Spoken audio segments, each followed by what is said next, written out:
And a big good morning and welcome to the 2024 Mammoth Trail Fest presented by Solomon. My name is Dylan Bowman, joined as always by Corinne Malcolm in studio. Corinne, good morning. Morning. We both slept last night, and I feel like we are, if anyone watched our preview show, I feel like we are energized, caffeinated, and doing a little bit better today. We both slept last night. Speak for yourself. My 2-year-old was up at 4:45 this morning, but that just meant Dad got a run in this morning. I got 40 minutes in.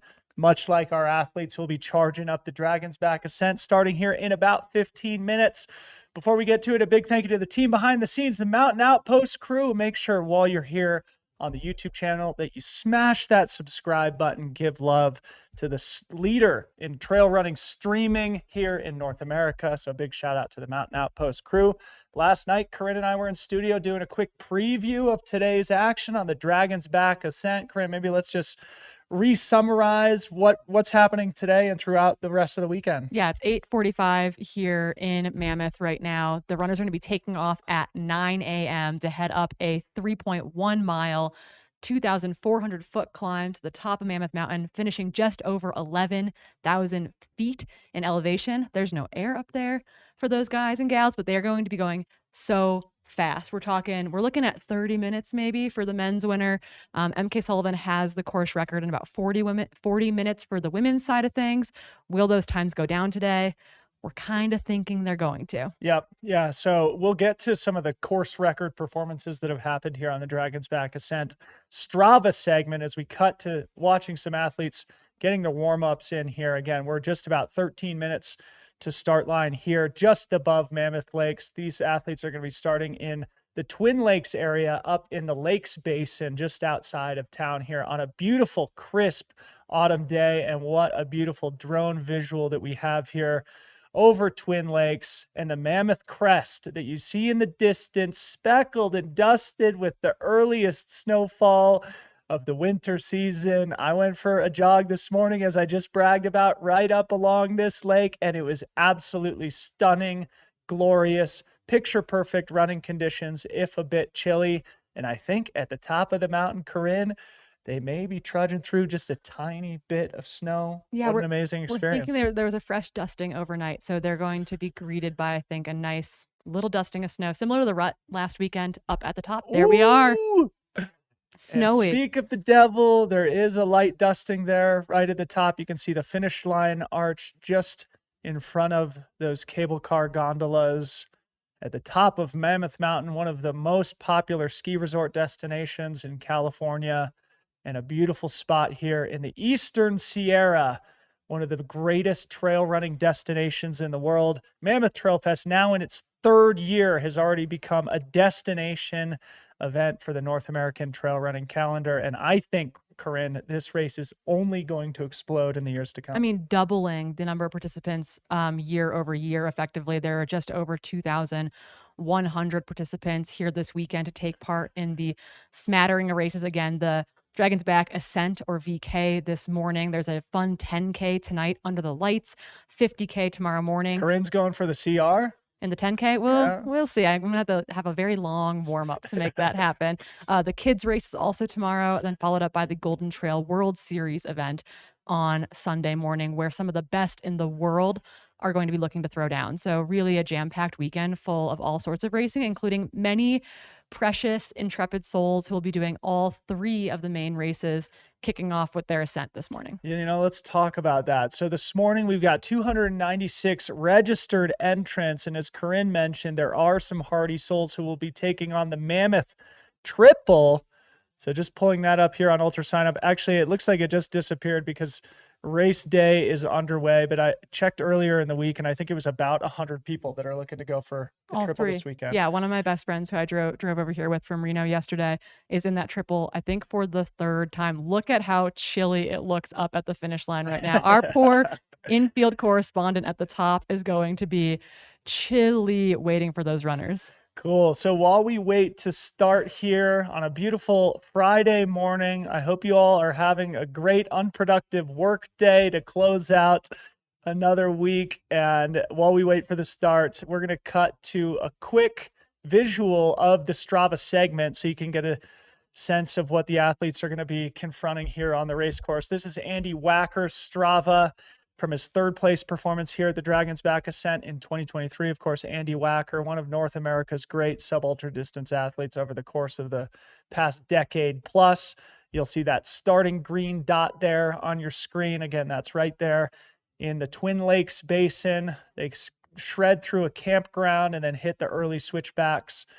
It's a little bit technical there as they make their way up. And then the further they get, the steeper it gets, the higher the altitude gets. So obviously the more challenging it gets, but also critically underfoot. It's always a little bit difficult here in the Mammoth area. You do have this soft, pumicy, volcanic terrain that can feel a little bit sandy at times. We'll see if some of that snow and ice might actually make it a little bit quicker, sort of like what happened at the Pikes Peak Ascent last year when Remy Bonnet broke Matt Carpenter's legendary course record. And speaking of Remy Bonnet, Corinne, the Battle of the Remys today, plus a little Chad Hall action. Yeah, we are hoping that we get a Chad Hall confirmation visual at the start line before things kick off. But yeah, on the men's side, late entrant, Mr. Remy Bonnet, again, the man that's got the Pikes Peak Ascent record, the incline record, the Mount Tam Ascent record, threw down here last year, has the fastest time on this segment by several minutes, running that not within the VK here. So excited to see what he can actually do when it's just wire to wire, 3.1 miles up to the top. Yeah. 32 minutes and change is Remy's CR on this Strava segment. I think it's 32:50, 32:51. And he's a full 2.5 minutes faster than the second fastest person ever on this segment, which was Chad Hall in last year's Golden Trail World Series event. So Remy Bonnet, our favorite here this morning, the Swiss dominant athlete, especially in these vertical only type events. Really great to have Remy here on North American soil. That's that bridge that the runners are going to come over as they leave the start. Yep. The rest of the races this weekend start and finish at the Village, where we are sitting here in studio. This is the one race that starts in a slightly different location. They were shuttling runners between here and the start earlier this morning. But yeah, they're going to blast to the top, take a gondola ride down, be all cozy, ready for lunch. And a few of them will be then warmed up to take on the Golden Trail World Series event on Sunday. On the women's side, it's a little bit of a question mark. Again, we've lost our start list here on the internet, but we are expecting it to be a open and very competitive women's race here. As we look back down the course from the finish line arch here, what you'll notice sort of to the left of our screen is another little structure, a sort of a shack that's kind of at the top of the single track trail before they hit this long sweeping traverse on the fire road, what is a cat track in the winter months.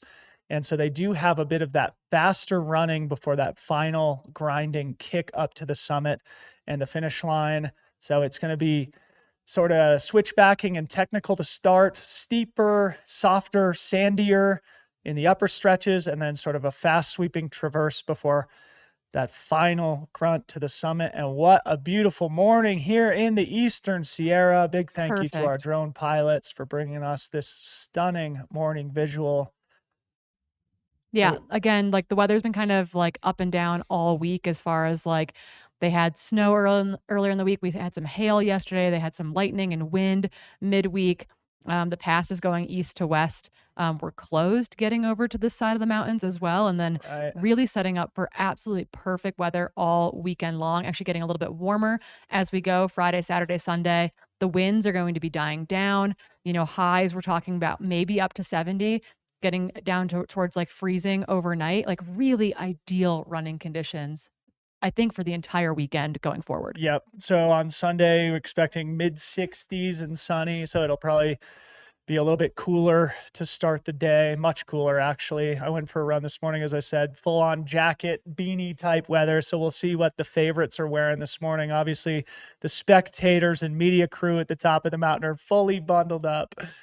But yeah, who knows? Maybe we'll see some singlets and arm sleeves and windbreakers on our leading athletes here this morning, but definitely cold up top. Yeah. And we had a great question in studio about, you know, how might the snow impact the final push to the summit. And we were talking, actually reflecting on Pikes Peak Ascent last year, where it actually kind of made that rockier, pumicy terrain up high quicker, you know, kind of creating a more uniform surface for the athletes to run on. If it's not slippery, if it's staying cold and kind of crunchy, the athletes won't actually be impacted in a negative way from that. And it could, if anything, allow for quote unquote easier running.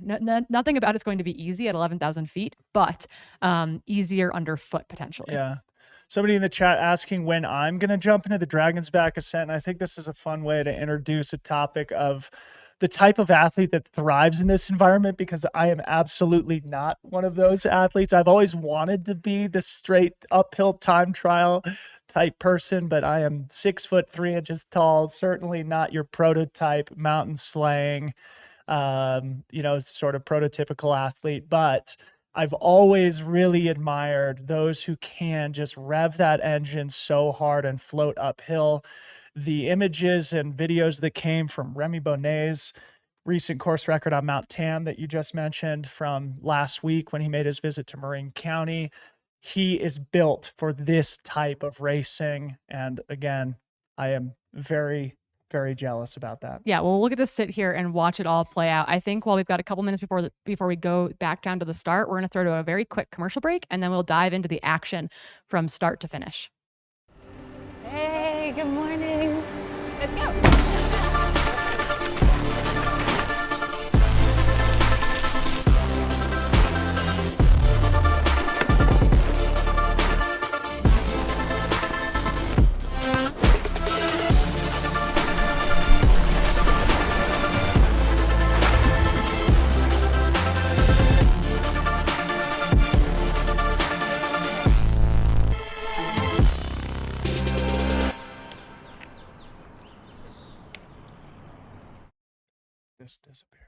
And we are back in studio. Big thank you to Goo for their support of our broadcast and their support of the race this weekend. We are under 2 minutes to the start of the Dragon's Back Ascent, kicking off a full weekend of racing here in beautiful Mammoth Lakes, California. If you're just joining us, I'm Dylan Bowman, joined by Corinne Malcolm in studio, and we are excited for an early morning of high-octane racing straight up a mountain to kick things off. Corinne, we're expecting men's winning time somewhere in the mid 30-minute time range, women's winning time sometime in the mid 40 minutes. Yeah, I think that would be accurate. Again, we talked about how it's a little bit difficult to judge the times here because the fastest times on the course have not been actually run during the ascent. They've been run during the longer distance.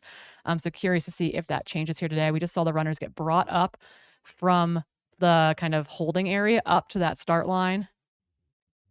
Where is Chad Hall? Chad Hall, one of the biggest enigmas in the sport of trail running, one of the most talented athletes in the world, shows up on a lot of start lists, but then oftentimes disappears from the start line. So we'll see if Chad Hall is in the mix here today. I do think I see him on the left-hand side of our screen there with the blonde hair pulled back, rocking that singlet. We were talking about arm sleeves, and we've got shirtless folks on the start line. Maybe right it's there. Warming up. That's definitely Chad Hall there on the left-hand side. Next to him is Remy Leroux, the great mountain running champion from Canada. And next to Remy Leroux is Remy Bonnet, the great Swiss champion we've talked about here. Yeah, you can see Kennedy kind of two back. I think she's one of our favorites. Podium here twice.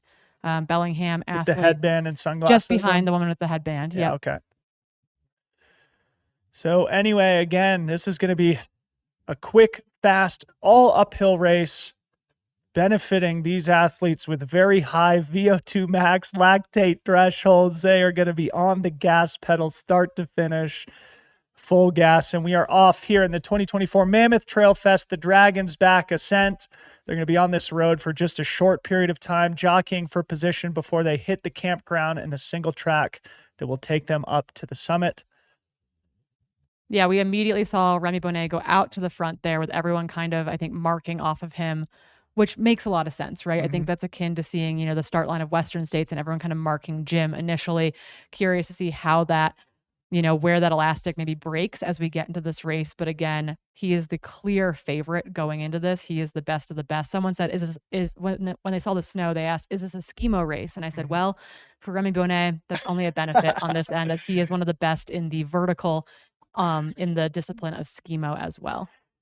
As we see some of the middle and the back of the pack runners, of course, the Mammoth Trail Fest is a celebration of every experience of trail running. So a big shout out to these athletes who are going to be making their way up the hill much slower than Remy Bonnet. But Corinne, building off this Remy conversation, I think it would be interesting just to contemplate publicly the consideration for an athlete like Remy to jump into the Dragon's Back Ascent here today, when of course the main focus is going to be the race on Sunday. Of course, Remy finished fourth at the Headlands 27K in an incredible battle with the top four athletes just last Sunday in Marin County. So between that 27K, the Dragon's Back Ascent today, and Sunday's Golden Trail World Series event, that means that Remy will have raced 3 times in 1 week. So why do you think he'd jump into the VK here today? I mean, I think there's money on the line, which is always a nice little benefit. I think it's actually interesting because Remy's not as secure in his Golden Trail World Series position this year as he was last year. He had a really rough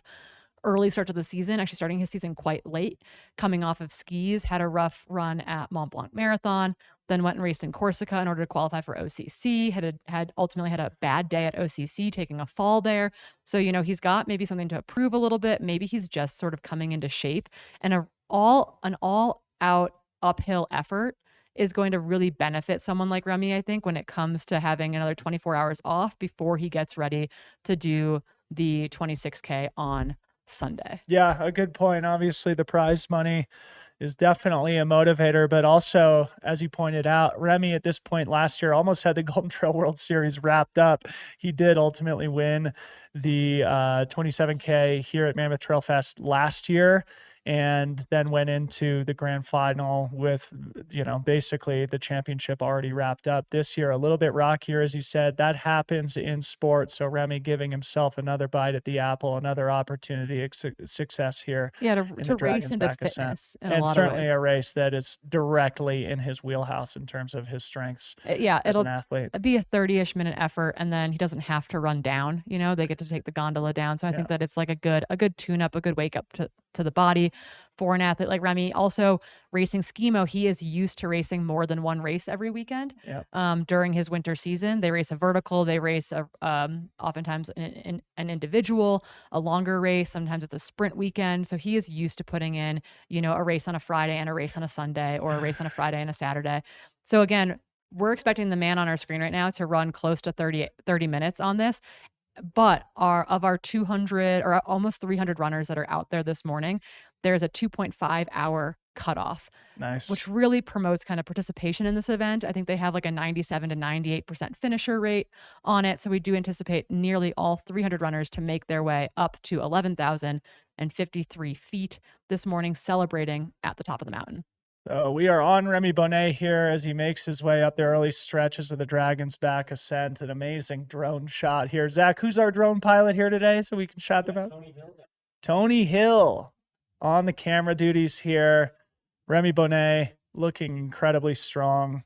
And speaking of about a 30-minute effort, Corinne, we've mentioned this now a couple of times, but Remy Bonnet in Marin County last week became the first man ever to run under 30 minutes on the famous Mount Tamalpais, the critical test piece for all proud trail runners in the San Francisco Bay Area. Remy Bonnet steals that FKT from the great American champion, Jim Walmsley, a record that had stood for 7 or 8 years. So it was great to have this Swiss legend come to our neck of the woods and put his mark on our home mountain as well. So under 30 minutes on Mount Tam puts me in VO2 max just thinking about that type of intensity. Yeah, heart rates have raised here in studio. So again, we talked about how the lower section of this has a lot of switchbacks, a little bit more technical, a little bit more narrow. There is no one in the shot with him right now. So he has already opened up a sizable lead on the chasing men. Again, this section, you can see that it is sandy. It's a little bit looser.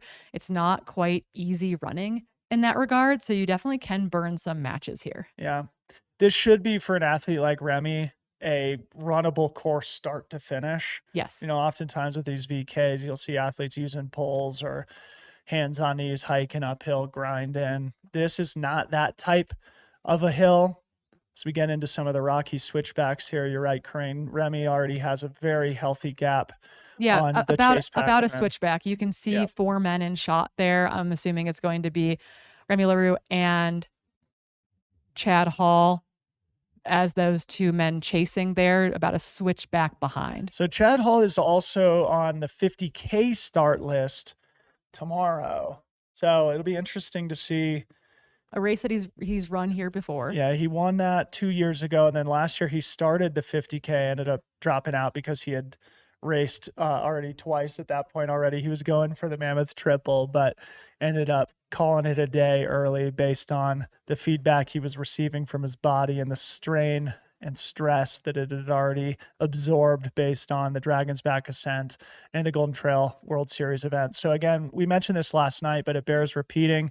The sequences of races have changed this year at the Mammoth Trail Fest. Last year, we started with the Golden Trail event on Friday. Then we had the 50K on Saturday and finished with the Dragon's Back Ascent. This time we're switching things up. 50K remains in the middle on Saturday, but we start with the Dragon's Back Ascent and then finish with what feels appropriate to me as the grand finale, the Golden Trail World Series event on Sunday morning. So you are definitely not going to want to miss that. That is going to be one of the great live streams of the racing season, certainly one of the highlight races on the North American calendar this year. Yeah, and it's actually curious. So we'll be out of studio for that one, but we'll be summarizing, recapping, closing down the weekend from 1:30 to 2:30 on Sunday. So you'll not want to miss that. Should we talk a little bit? We could pull up sort of the ranking right now on the Golden Trail World Series and how it stands, because this is the final opportunity for people to move up and down the rankings before or to qualify for the world final, which is going to be taking place, I believe, in Italy next month in October. So maybe there's some athletes here that are looking for that last minute qualification to the Golden Trail World Final, which is taking place next month. There are definitely people who needed to be at both the American races, in part because the race in Poland a couple of weeks ago was canceled due to inclement weather mid-race.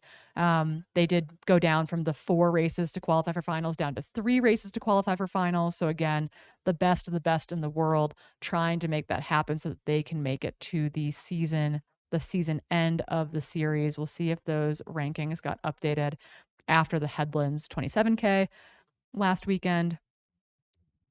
But again, this is the last of those individual races. It's been a whirlwind. They started in Asia with the Kobe Trail and Four Sisters Mountain Trail race over in Japan and China. They then went to the Classics of Zagama in May, followed by the Mont Blanc Marathon. They then took a tour over to Sierre Zinal before trying to go to Poland for a really cool Sky Marathon. Again, that race got canceled, and then they came stateside for the Headlands 27K and Mammoth 26K. There's some good chatter in the chat here. Thanks for that update, Corinne.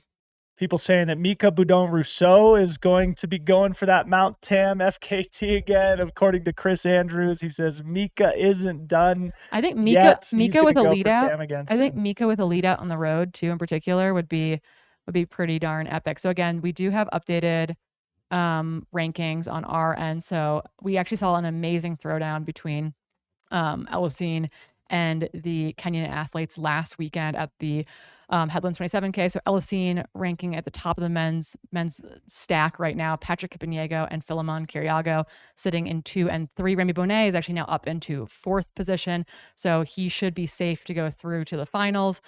We've got Bart, one of our Polish athletes. Previous champion of the Golden Trail World Series in that COVID-shortened season where they went to the Azores for the stage race. Yeah, Roberto De Lorenzo in there, Daniel Pattis, Joey Hardon. So this will be kind of setting up. Killian Jornet still with I think only 2 races under his belt is sitting in 12th position. That's what happens when you both win. Those races. Yeah. On the women's side, we saw an amazing performance from actually Joyce and Madalena last weekend. They are both here again this weekend. Maud Matthews sitting in 3rd. She is not stateside for these races. Young Spanish athlete Malin Osa in that mix. Therese Leboeuf, Yao Miao is here. Silva Nordskar is not. Marta Martinez is not. Got eyes on our guy there, Chad Hall.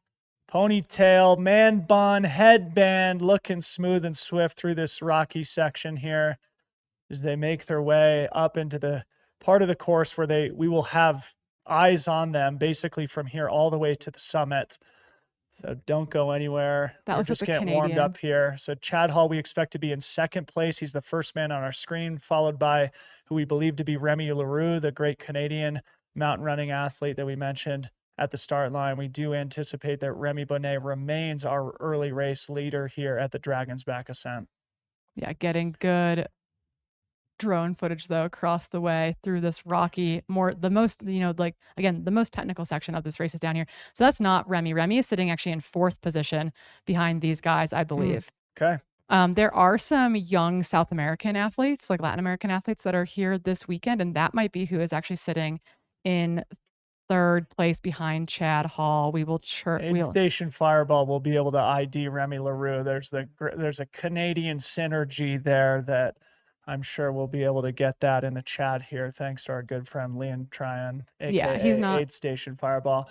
But what an awesome view here of this battle as they emerge above tree line here. Chad Hall breaking into a little bit of a hike. Corinne, it is so exciting what is happening in sub-ultra distance, short distance trail running right now. I missed the race in the Headlands last weekend, my home trails, but from what I heard, it was unbelievable from a spectator perspective, and just the advancement of the sport that's taking place right now in the sub-ultra distance category is one of, I think, the most exciting, most fascinating elements in trail running here in the modern era. And it's so exciting to see because obviously these VK type events, short distance mountain running events, have been ubiquitous and celebrated in Europe for a long time. And I do think races like Broken Arrow, like Mammoth Trail Fest, are really emerging into this upper echelon of North American races that are very much focused on the shorter distance and sub ultra distance categories, with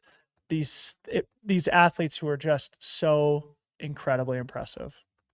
So we do have confirmation in the chat that that is not the man in third is not Remy LaRue. Remy LaRue is actually sitting back in fourth position with the dark arm sleeves on. There are a number of young Chilean athletes. When I was looking over the start list, I always make sure I go down to the very bottom to see the athletes that don't have any ranking coming into the race, because there's always some sneaky athletes Yep. down there, and I believe that that is what we are expecting to see, kind of those surprises sneaking into the top 10. And we do have Patty O'Leary up at the top here, our on-course correspondent. You're going to be hearing from him in just a little bit, all bundled up. Can't wait to hear what the weather feels like up there. Mammoth is actually known for being a windy place, especially up on that high crest. So Patty is definitely dealing with some wind chill. Patty, can you hear us, buddy? Are we able to?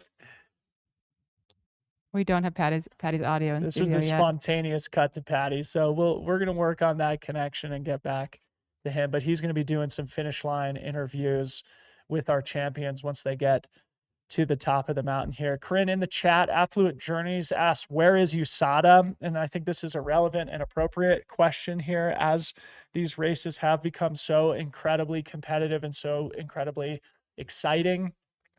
You know, anti-doping policies are something that is front of mind. You lead a lot of that stuff from the PTRA perspective, the Pro Trail Runners Association. I know Tim has a very distinct, well-defined policy here at Mammoth Trail Fest. Do you want to talk about that? Yeah, so Tim works with USADA here for his in-competition testing. So there will be, generally there's testing in and around the Golden Trail World Series race in particular. That's where the most prize money is on the line.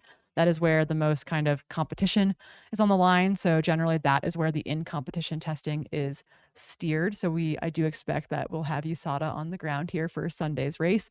We're actually any golden ticket race this year within the golden ticket series for Western states also will have in-competition testing. So Aerovipe actually just put out that notification for Black Canyon and Javelina 100. So that includes a lot of athlete education as well, but you can anticipate anti-doping for in-competition testing on the ground at more and more events for the elite field, for the top 10, for those fighting for podiums. That is where you're going to see that in-competition testing. Not perfect. We definitely need out of competition testing eventually, but this is one step in the right direction for a young and growing sport. Yep. Progress is progress, as they say. So an important question. So thanks for asking that. And you can find a distinct articulation of the anti-doping policy for the Mammoth Trail Fest on the Mammoth Trail Fest website, mammothtrailfest.com. I'm sure somebody that's watching right now can search for that link and drop it in the chat here today. But we are now about 15 minutes, 40 seconds elapsed. I think we're dealing with some camera issues while we wait for the athletes to make their way up to the upper part of the mountain. We do expect that our leaders are now about halfway through for the men's race. Again, as we said at the beginning of our broadcast here today, this segment on Strava is owned by Remy Bonnet, who is in the race here today. That time that he posted last year in the Golden Ticket event was about 32 minutes, 51 seconds. So we'll be looking at a time of about that for today's champion on the men's side, and probably about 10 minutes slower, somewhere in the low 40 minutes, mid 40 minutes for the women's champions. We did get a confirmation also in the chat. Did you want to? No, you can. Okay, so Simone Brick, big thank you to you. Red Arm Sleeves, who we believe was in third place when we just saw Chad Hall a moment ago, is, we believe, Jonas Soldini from Switzerland. So it looks like two of our top three athletes are of Swiss origin, Remy Bonnet and Jonas Soldini, with Chad Hall in between. Yeah, Jonas Soldini is a young Swiss athlete, was ninth, I believe, at the European Off-Road Championships this year, had a DNF earlier this summer at Sierre-Zinal, finished ninth in the 10K at the Max, which was the Maxi race, European Off-Road Championships for the uphill. So he is a solid uphill runner. I think he's a med student, actually. And then he also finished 19th at the Golden Trail World Series final last year. So he is definitely like a sub ultra 10K specialist. He was 23rd at the Mountain Classic at the World Mountain and Trail Running Championships in 2023, as well as 24th in the vertical there. So a solid, young, up and coming Swiss athlete in the mix, making it over stateside for these races. Awesome. Awesome. And it seems like, I mean, it's hard to keep up. You and I, Corinne, acting as the experts in trail running, it's becoming so hard to keep up, especially with this emergent young talent out of Europe that is just coming through. I mean, a lot of the names that we just mentioned as we went through the leaders in the Golden Trail World Series this year, people like Daniel Pattis, Joey Hadrin, Alain Blanco, Miguel Rubio, like a lot of these names I hadn't heard until this season. As we look at one of our athletes making their way up the mountain here, we believe this is probably race leader Remy Bonnet, still in front, it appears. They make their way through the final stretch of the pine forest, and they will eventually emerge above the tree line where we will have great line of sight. Okay. There we go. Difficult to ID exactly who these runners are. And while we wait for that identification, I think we're going to cut back up to our friend Patty O'Leary at the top of the mountain. Patty, lad, how's it feel up there this morning? No gloves? No, I still don't have Patty's audio. Looks like he's got a cup of coffee in his pocket. He can hear us clearly, but we unfortunately cannot hear Patty. Patty, we're still working to get Patty, your you audio have in to studio here. pantomime. Patty, you can pantomime your commentary for us. He's cold. Patty is cold at the top. It's very windy. So while we look at Patty on the right-hand side there, just pointing out something I pointed out earlier, you can see sort of an electrical antenna with a little structure underneath it. That is where the athletes will jump off the single track onto that sweeping fire road that leads to the final push up to the summit. So in just a little while, we will start to see the likes of Remy Bonnet and Chad Hall make their way up into this closing stretch. But that is the Eastern Sierra, the Mammoth Crest, as they call it, in the distance. Some low-hanging clouds after a week of precipitation and snowfall here in California's iconic mountains, opening up to a beautiful weekend of weather here in the Eastern Sierra, even if it is a little chilly on top for the likes of Patty O'Leary. It's definitely still windy up top. You can see, that cloud right in shot with us is moving quickly off screen, which is definitely an indicator that we are going to be a little bit blustery at the top this weekend, ideally settling down as we get into Saturday and Sunday's race, but it'll be a surprise, a shock to some of those athletes getting up there into that wind. Yeah. What do you think the And issue they is? will have a merciful respite jumping into a gondola to head down and out of the cold wind, because I'm sure many of them didn't send duffel bags with various layers up to the top. And it is an inhospitable early cold morning up at 11,000 feet here in the Eastern Sierra. Yeah, we're 21 minutes into the Dragon's Back Ascent this morning. We do anticipate that we will be probably seeing our race leader in the next 6 to 8 minutes coming into screen, is my guess, in the distance, and then making their way across that traverse towards Mr. Patty O'Leary. A bold shirtless athlete, it appears, on the right-hand side of our screen here. That person's going to jump in the gondola very quickly at the top. So this is probably deeper in the men's top 10 at this point, as we await to get visual on the women's leaders a little bit further back. And of course, who we believe to be the men's race leader, Remy Bonnet, a little further ahead. As Corinne said, 21 minutes elapsed now. We do expect probably 10 or 15 more until we see the winner cross the finish line. And we will be here in studio through at least the top 10 women to celebrate them. As Corinne said earlier in the day, 2.5 hour cutoff here this morning. So there's going to be people who will be taking their time marching up the mountain here this morning to kick off the 2024 Mammoth Trail Fest. Tim said over 2,000 athletes this weekend. That probably makes it, outside of the Rut and Broken Arrow, I'm having a hard time thinking of another race by participation that's larger than Mammoth Trail Fest. Pretty awesome, only in its third year. Yeah, it's definitely one that's grown. I think that's actually probably our lead There we woman go. maybe coming across there. That was the woman standing just in front of Kennedy at the start line, wearing, I think, actually a Broken Arrow t-shirt. Awesome. Yeah. Cheers. We do not have identification on this athlete, but we do believe this is our early race leader on the women's side. Good news is they have the video. Yeah, so it can just be me Looking dancing. really strong, transitioning between a jog, broke into a hike quickly before starting the jog again. Again, this terrain is fairly fast by VK standards, and we should say it's slightly under an official VK. About 2,500 feet of climbing, over a 5K here this morning, 3.1 miles. Yeah. So a little bit under There are plenty of the years. true vertical kilometer format, but the same Oh, type of racing So sick. that we Yeah. see at races like Broken Behind it. Arrow and across the continent of Europe.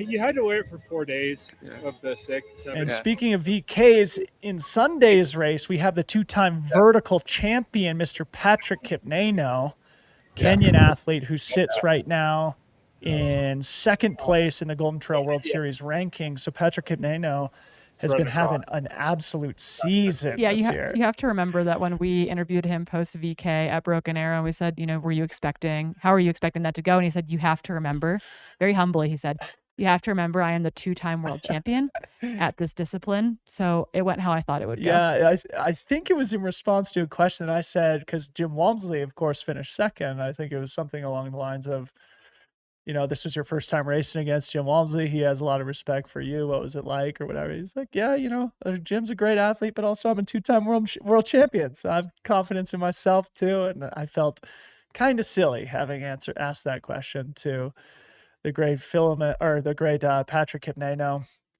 Philemon Kiriago also in Sunday's race. He had the battle of the century with El Hussein El Azawi last week. And as you mentioned, Corinne, but one thing I wanted to point out, in the top 3 positions right now in the men's category of the Golden Trail World Series rankings, all 3 are African athletes: El Hussein from Morocco, Patrick Kipneno from Kenya, and Philemon Kiriago also from Kenya. And on the women's side, also the women's leader right now in the world rankings is Joyce and Jeru, also one of the run together on athletes from Kenya. So between the men's and women's podiums so far, 4 out of the 6 are African athletes. Yep. And then we do have our mid-mountain split kind of on the back end here. So we can confirm officially that coming through that on the men's side, that was, we're talking 10, 15 minutes ago. They call it the Ridge split, which is mid-mountain. Remy Bonnet leading Chad Hall, Jonas Saldini, Remy LaRue, Brian Imstad, Andrew Bachman, Kyle Rivera, Ryan Hoke, and then actually Abby Locke, currently sitting in 10th overall, our first woman through there, followed by Summer Allen, Olivia Karch, Pema Franchi in that mix as well. Alexandra and Kennedy kind of in that mix 5 and 6 there through the ridge. We will get a split at tree line as well, and I expect that to come through very, very shortly. What do we know about Abby Locke? Look her up here, see if we can't find some of her results. But Abby Locke, your early leader on the women's side, looking really strong when we saw her just a moment ago. As you said, Corinne, it looked like she was wearing a Broken Arrow t-shirt. It seems like that might be the case. It looks like she was 8th place, very strong 8th place at the Broken Arrow 23K, and a very strong 7th place. I'm sorry, a very strong 7th place at the Broken Arrow VK, a very strong 8th place at the Broken Arrow 23K.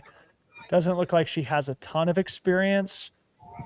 Just a couple races on her ultra sign up here, 28 years old. Difficult to tell where she's from, but shout out to Abby Locke, who appears to be off to a hot start here. And it does look like she is registered for the 26K on Sunday as well. Yeah. Love to see it. Yeah. Currently our race leader based on the ridge split. We will again get a tree line split, which is about 2.4 miles into the race. That should be populating here very shortly. And again, 3.1 miles to the top of the mountain.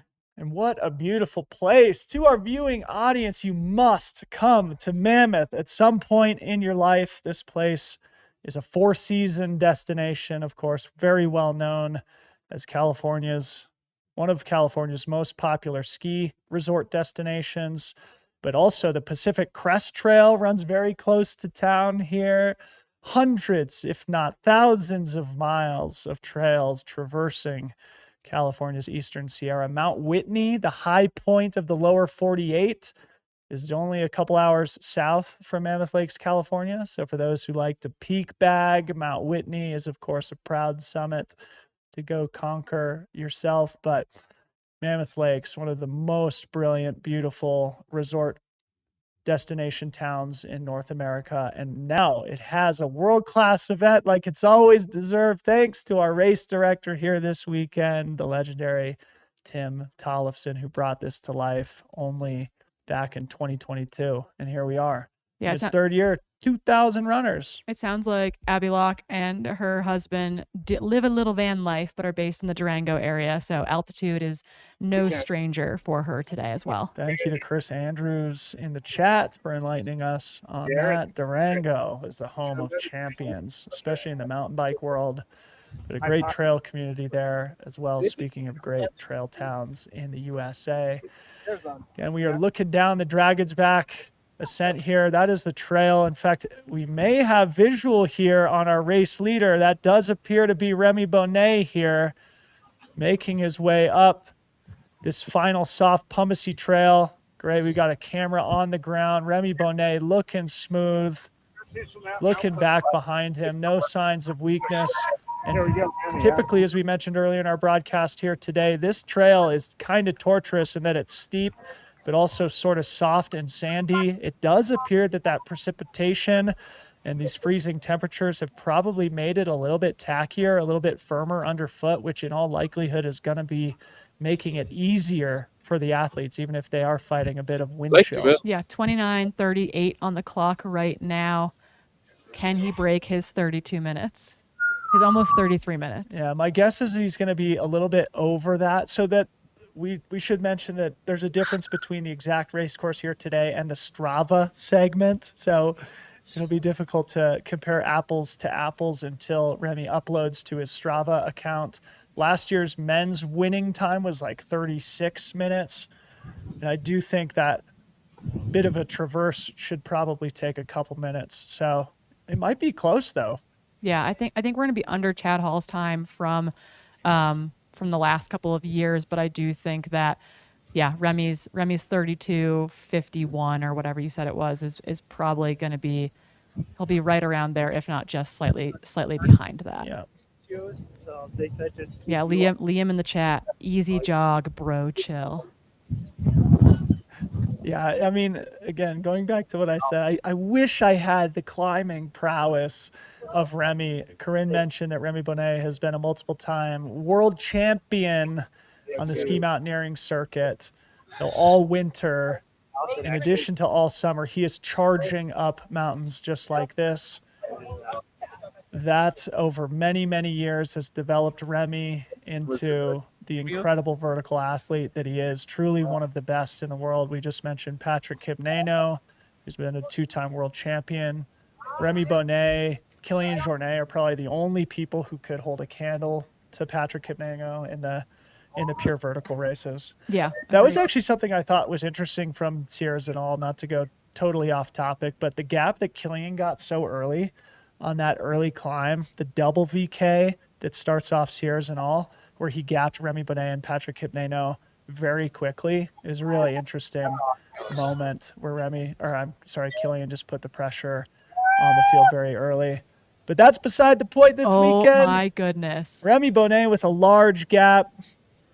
He is unstoppable here this morning, kicking off race weekend where he will double back on Sunday, and he is looking absolutely smoother than a baby's bottom here, so to speak. That light dusting of snow not slowing the Swiss great down. Look at that stride. God, Come so on. impressive, isn't it? 11,000 feet, making it look easy. 1,000 feet. Hey, look at he's on a track. Remy, unfair. I literally couldn't run flat at sea level at that speed and intensity. Testament to this great athlete. Still only in his late 20s. Remy's been around for a decade at this point. Yeah, came in as a Solomon Young gun. Here he comes up that final finishing push. 32:37 on the clock. Dang. He's going to be very close, Corinne. Very, very close. Probably going to This be is what- just behind it. Yeah, he's going to be just behind it, but I wonder how it'll stack up against the actual segment on Strava, I mean. Yeah, I think we're seeing a new Strava segment coming at us here pretty quickly. And here we are, folks. The Solomon and Red Bull athletes in the mountains, the Swiss Alps. Remy Bonnet bringing it home here. Closing stretches. And there's Tim Tollefson with a big cowbell.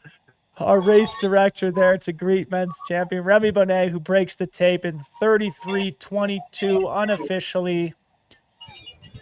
Unbelievable performance, Corinne. Stellar performance. I'm trying to get splits Reminding from our tree audience, too, it was only 6 days ago.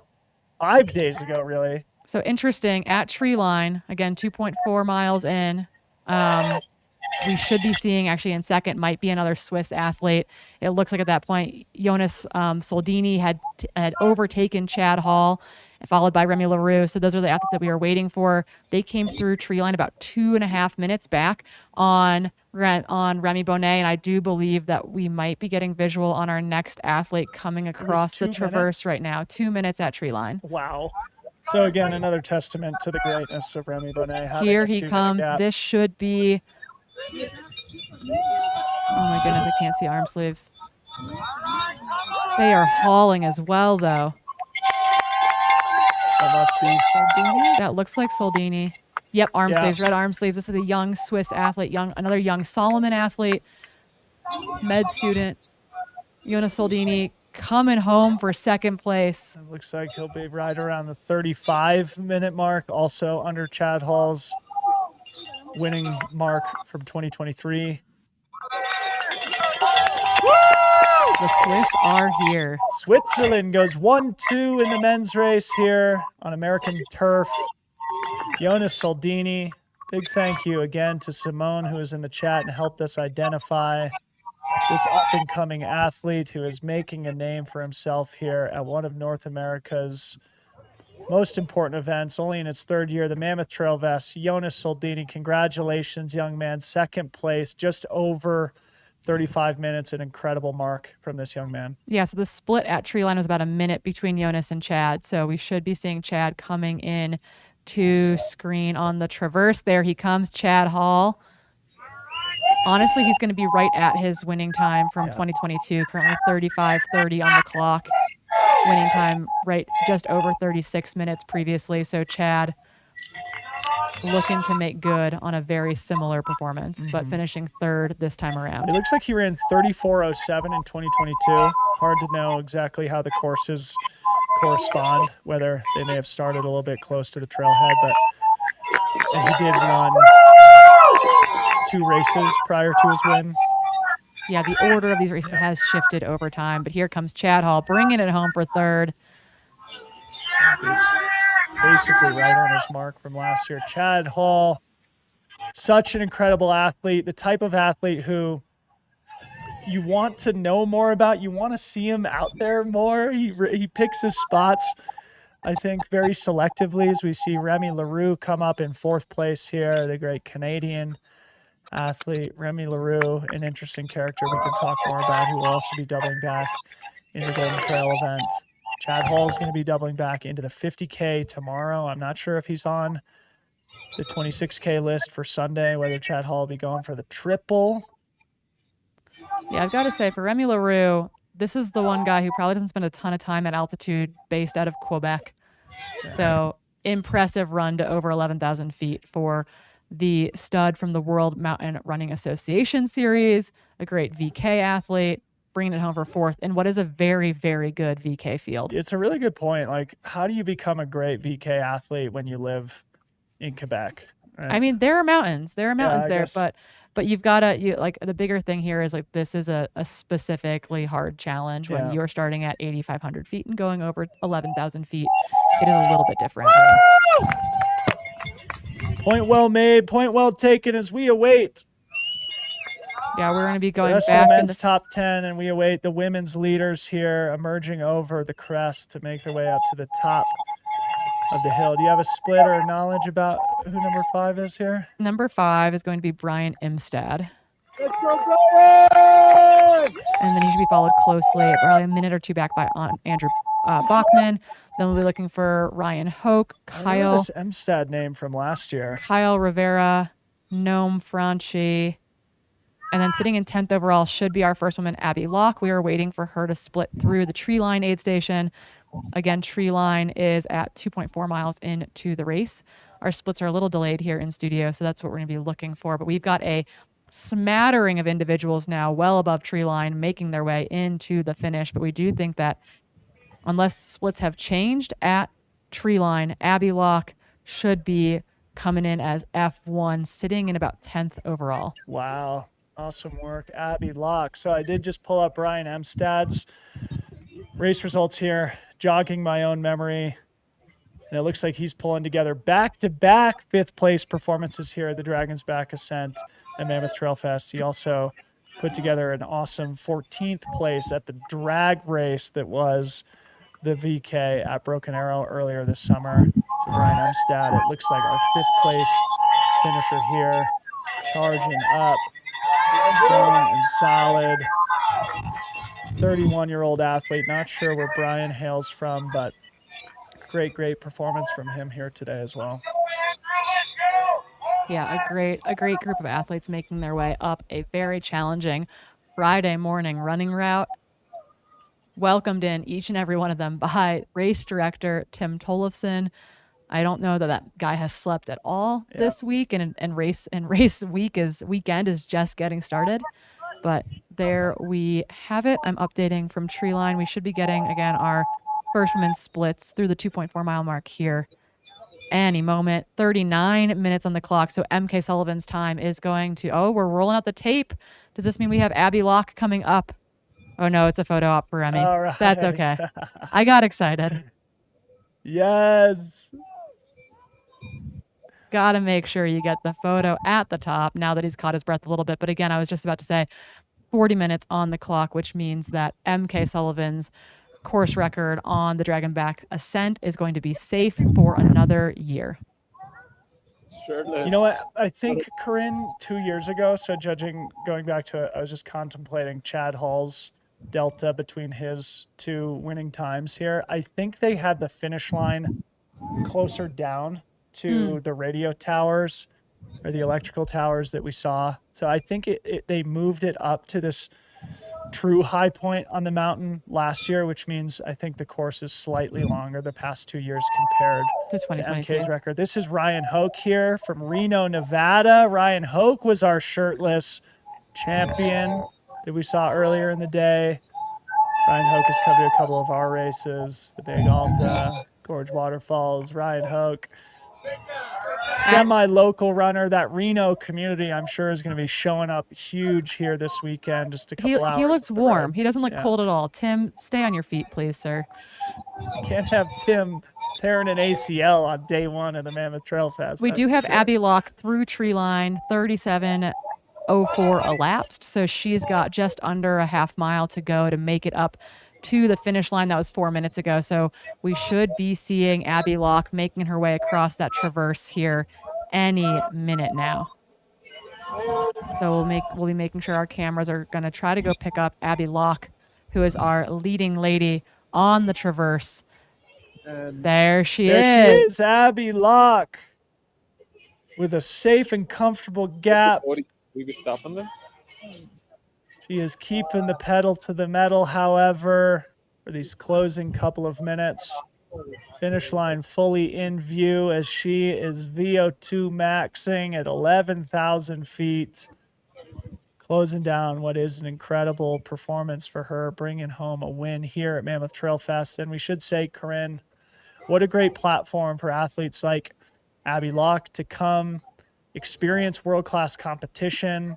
For a lot of these young athletes, just gaining that experience can be just so incredibly valuable. And then when you have a breakout performance like this for Abby Locke, great way to make a name for herself, create new opportunities for herself in the sport as she gains more experience racing on these big stages. Abby Locke looking much like Remy Bonnet did. No sign of wear and tear. Looking smooth and comfortable. Knows that she's got it wrapped up here. Going to enjoy this last little bump up to the ridge.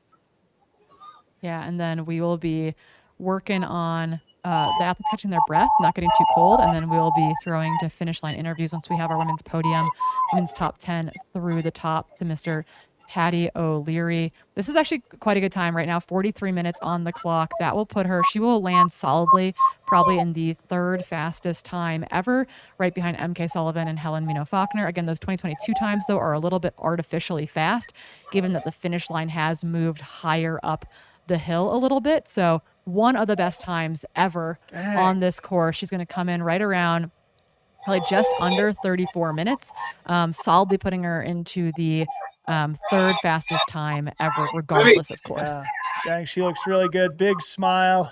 Tim Tollefson has the megaphone and the cowbell. That's a real RD there, folks. Shout out to our boy, Tim Tollefson. Sleepless week, battling the elements. Now he gets to do the fun stuff. Your 2024 Dragons Back Ascent champion, Abby Locke, bringing it home. Abby Locke. So, let's see. Abby may have finished in 8th overall. So while we wait for the rest of the men's top 10 and the women's top 10, let's just do a quick recap on what's happened so far. Of course, Remy Bonnet, our champion here this morning, finishing in an astonishing time. 33 minutes, 18 seconds behind him. Another Swiss athlete, Jonas Soldini. Looks like Jonas was about a minute and 30 seconds behind Remy, 35:01. Chad Hall in third, 36:12. Remy LaRue from Canada in fourth, 36:48. Brian Imstead in fifth, 38:04. Andrew Bachman in sixth, 39:13. And we are looking for our second place woman, Summer Allen, to be coming across the traverse right now. Summer Allen should be second position. I believe the second person on your screen. Nope, we're still searching. She came through tree line about 5 minutes ago, so we should be seeing Summer Allen, second place woman, coming across the traverse here. But they are coming in fast and furious. Awesome. So while we wait for Summer, back to my updates here. In 7th place is Ryan Hoke from Reno, the shirtless wonder who we saw in 41:06 elapsed. And then, yeah, I believe it was Abby Locke. So let me just sitting in 9th overall. Yeah, she came through in Okay, 9th. so Noam officially finished in 8th. Noam Franchi, 41:29, and Abby Locke, the women's winner, 43:53 official winning time here at the 2024 Dragons Back Ascent. Yeah, Summer Allen looks like the one finish on her. There she comes. Our drone we switched to drone, but we do have Summer Allen rounding the final corner coming in. There we go. Summer Allen. Let me look her up. Yeah, so the one result sitting on her ultra sign up page that I have is the 18K from Broken Arrow, sitting in third position. That could be her, though, too. Anyway, we'll try and learn more about Summer Allen, but congratulations to Summer for a great second place performance here today, finishing in about 46. I'm right. You're right. The Broken Arrow race coming out of Orem, Utah. Summer Allen, 29 years old, finished third back at the 18K at Broken Arrow. Now second here today at the Dragons Back Ascent race. Another one of these athletes from Utah at Wasatch Front is creating champions across the sport right now. And much like Abby Locke, Summer Allen, another one of these lesser-known names who's using the Mammoth Trail Fest as a great opportunity to gain experience, potentially gain a little bit of notoriety, name recognition for herself. There are more and more opportunities in the sport being created every year for athletes and these younger athletes who we're going to be seeing throughout race weekend now have a really, really bright future ahead of them as the sport continues to mature and develop globally. Yeah, officially finishing 12th overall. We have our 11th and 12th place male too as well into the finish line. We should be looking for a close battle between third and fourth position on the women's side. They've come through tree line. Olivia Karch and Pema Franchi. Angelina should be coming through in third and fourth position, it looks like, based on their tree line splits of 40-55 and 41-36. And again, from Remy in just over 30 minutes to the last finisher in 2.5 hours today, the Dragon's Back Ascent is for everyone. Yep. We see some pole usage here. You got those local skimo folks, Yeah. local skiers. Got that good technique here, closing down an awesome VK. Just outside the top 10. Now we start to see larger packs of athletes emerging here to the upper stretches of the course. Another shirtless wonder here, Tim Tollefson chasing him in. I feel like we should put micro spikes on Tim just for today, just to be safe. As we've said a couple of times, including Corinne just moments ago, don't go anywhere. We will have finish line interviews up on the top of the mountain. And then later on this afternoon, we will have, ideally, some champions in studio with us for our race recap of the day and our preview of tomorrow's 50K. Will be going live at 5 p.m. local time, Pacific time. This, I believe, is Pema, and I'm pretty sure Pema is 11 or 12 years old. All right, Making Pema. her way up the climb. Oh, my goodness. The Holy feel-good story future of the day. crusher. Yeah. A podium performance. Unreal. Running under 50 minutes here. That is a crazy fast time. She's not doing the kids 1K tomorrow. Unbelievable. Yeah, getting a big hug at that finish line, finishing in third on the day. Nice. Definitely winning your age group. Patty, we're going to need that interview, buddy. We're going to need some more information about Pema. What was her last name again? Pema Franchi. Antelima, yeah. Absolute stud, crusher. And that means if she did come in third, that means that she overtook third place by about 40 seconds to make that happen. Wow. Looking her up on Ultra Sign Up. Here no comes results. more women up to the finish line. Yeah, it's such a good view of the trail right there. Bit of a grind in that final stretch. But what a beautiful view to accompany that suffering. Yeah, Chris Andrews in the chat. Okay, like we were trying to figure out if she was 11 or 12 and said was 11 in April when she murdered the field at the Petzl Trail Plus in Ecuador. She won the VK and 10K there back to back. Unbelievable. Wow, absolute young gun, next gen.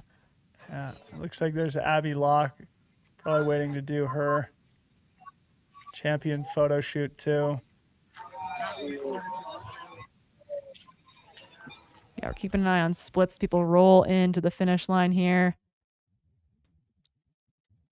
So it looks like, I think we probably missed third place officially because it does look on our splits that Olivia Karch did make it through the finish line tape just about 40 seconds ahead of the young Pema Franchi. So third and fourth, super, super tight there, finishing 16th and 17th overall.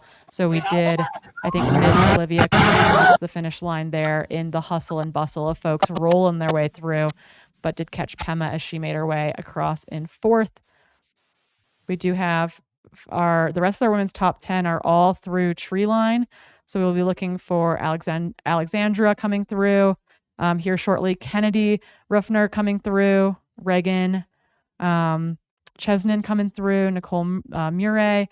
Emily Renner should be rounding out our top 10. They are all through tree line. We're just getting started here.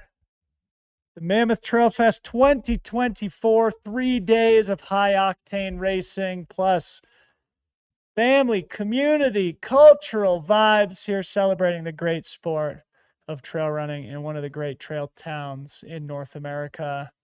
The vision of race director Tim Tollefson, Mammoth Trail Fest. I know there's some other exciting things that they are working on here for future editions of the event. And it's always great to be here in Mammoth. And it's so great that this great town now has a world-class racing event to showcase these local trails and to celebrate the sport, bringing the community together. So that makes a lot of sense. So Pema's brother is Noam Franchi, who finished 8th in the men's race. Okay. So it's a family affair here out there, coached by her. They're coached by their dad. So really a full family affair from the Franchi family. So how old is Noam? Because if he's 12, I'm going to go ahead and hang my shoes up forever and Just quit. fully retire. 20. Okay. So you don't have to retire quite yet. Next year I'll retire. Shout out to the Franchi family, though. Do we know where they're from? Did you already say that? Looks like they're from a little bit of everywhere. We've So got it's France, Ecuador, and Brazil. Yep. So Awesome. just out. It looks like Noam is part of the young kind of Nike running family as well. All right. Maybe we can try and get them in studio here this afternoon, this evening. They would provide great material from today's race. Again, we're going to go live here in studio at 5 p.m. Pacific time to recap the full event and preview tomorrow's race action as well. Yeah, a cool note from Katie Asmuth, who I think is freezing at the summit with donuts somewhere, is what I've been told. But Summer Allen, the 29-year-old out of Orem, Utah, is a mom of 3, the youngest being 8 months old. So Whoa. solid mom power on the podium as well. So you've got a mom of 3 in second. You've got an 11 or 12-year-old in 4th. What a crazy day for the Dragon's Back Ascent.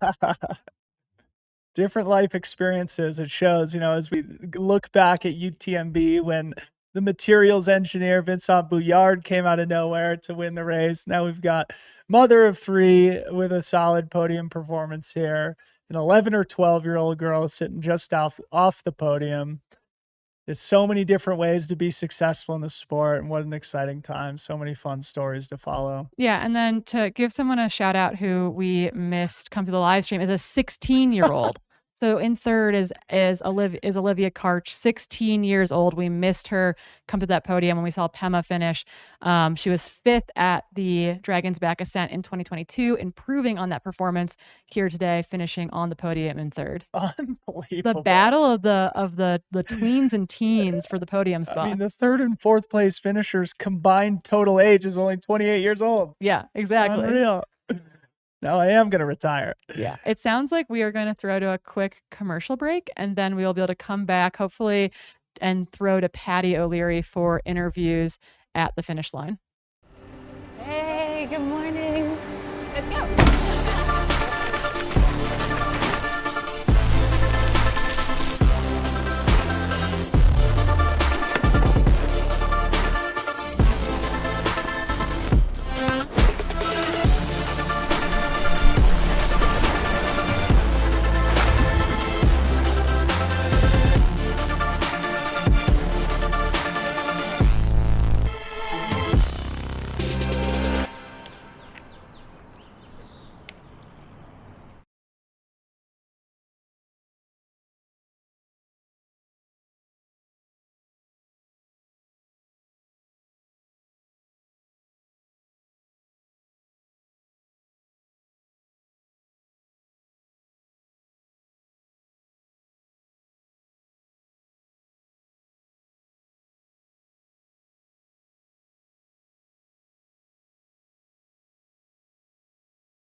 Okay, we are back here in studio, the 2024 Mammoth Trail Fest presented by Solomon and the Dragon's Back Ascent, kicking off 3 days of racing here. We're rounding out the women's top 10 here in what has been an incredible first race of race weekend, Corinne. Yeah, absolutely insane battles out there. We were talking before we went to commercial break, like just the stories of the day. You've got Remy Bonnet, one of the best in the world, throwing down in front of everyone. You've got a young Swiss athlete and Jonas Soldini finishing second, Chad Hall on the podium as well. On the women's side, just cool stories, right? Coming through that women's podium, we've got just we were talking about, we've got Abby Locke, an amazing run from her in 43:53, one of the best times ever in the women's race here for the Dragon's Back Ascent. You've got Summer Allen, 29 years old, mama 3, youngest is 8 months old, and then she's being chased by none other than a 16-year-old and a 12-year-old making their way into third and fourth respectively with about 35, 40 seconds between them. Like rad stories. So cool. Abby Locke, I'm really excited to see more from her. Again, Chris Andrews in the chat enlightened us that does seem like she's based in Durango, though does live the dream, that being van life for much of the year. It seems like 28 years old, had great runs at the VK and the 23K at Broken Arrow earlier in the summer. So it'll be really awesome to see her double back on Sunday in the 26K and go to battle against many of the world's best in the Golden Trail World Series event. We are having some technical difficulties getting the audio for our finish line interviews with Patty O'Leary at the top. We are still working on that. So stay tuned with us. And just to repeat myself again, if we can't get that figured out, we are going to get athletes in studio for our post-race show that'll go live at 5 p.m. PST this afternoon. Yep. And then updates from the field too, as we've had officially our top 10 women come through. So behind Olivia Karch and Pema Franchi, we had Alexandria Ciochetti in 5th place, finishing in 51:22. Reagan Chesnin in 6th and 51:54. A good battle there. Nicole Murray finishing in 7th, 52:07. Close battle, 52:12 and 52:24 for 8th and 9th. So Nicole, Allie Walford, and Kennedy Ruffner battling it out for 7, 8, and 9. Less than 15 seconds separating those 3 athletes. Awesome. And then about 30 seconds later, Emily Renner finished in 53:01 for 10th place. What a great start here at the Mammoth Trail Fest. A beautiful day. The snow-capped peaks, the dusting on the ground. Winter is approaching, but it's going to be a spectacular weekend here, and we're just getting warmed up. I wonder if this dusting's going to stick around or if it'll warm up enough to where... If that solar helps to melt it off a little bit over the next couple of days. Yeah, there's no more precip in the forecast, which is great. I also want to note that technically our top 10 women here will have kind of like reset and bettered the... we'll have more top 10 fastest times ever coming in. Effectively, the 10th fastest time in history on this race course being Alexandra Ciochetti in 54:04. Today, to finish 10th, you had to run 53:01. So an improvement on the whole field in today's Dragonback Ascent. And isn't that a theme in the sport right now, Corinne? Yeah, everyone is getting faster. Everyone is getting better. And actually, Alexandra, who also bettered that performance today, finishing in 51:22, a 2-minute PR for her, finishing 5th today. She will be doubling back for the 26K on Sunday. Amazing. So cool. And what a beautiful drone shot here. As we get into the middle of the pack here, runners coming up towards the finish line. And off in the distance, you see the iconic pinnacles, they call them, the needle-looking peaks off in the distance. I think those are somewhere in the neighborhood of 13,000 feet of altitude. And I believe that's Mount Ritter to our looker's right that is capped with the clouds. And what a beautiful spot here in the Eastern Sierra. And the Pacific Crest Trail runs through the lower stretches that we see on our screen here. Of course, the Pacific Crest Trail, an iconic 3,000-mile route that connects Mexico to Canada, traversing the entire Pacific seaboard of the United States of America. And we are only scratching the surface in terms of the shred opportunities that exist here in the Eastern Sierra and the Mammoth Lakes Basin. Yeah, while our images have not let us down today at all, we are still kind of trying to work out some behind the scenes audio out to the field. We'll keep you guys updated as we work on that. But again, we'll be back in studio later today from 5 to 6 p.m. for our wrap up show of the day before I go and throw down supposedly in a headlamp lit up 10K. There are glow sticks involved. I'm very excited. Let's talk about the 10K real quick, because we talked to Tim Tollefson about it last night. This is the new event for the 2024 Mammoth Trail Fest. Yeah.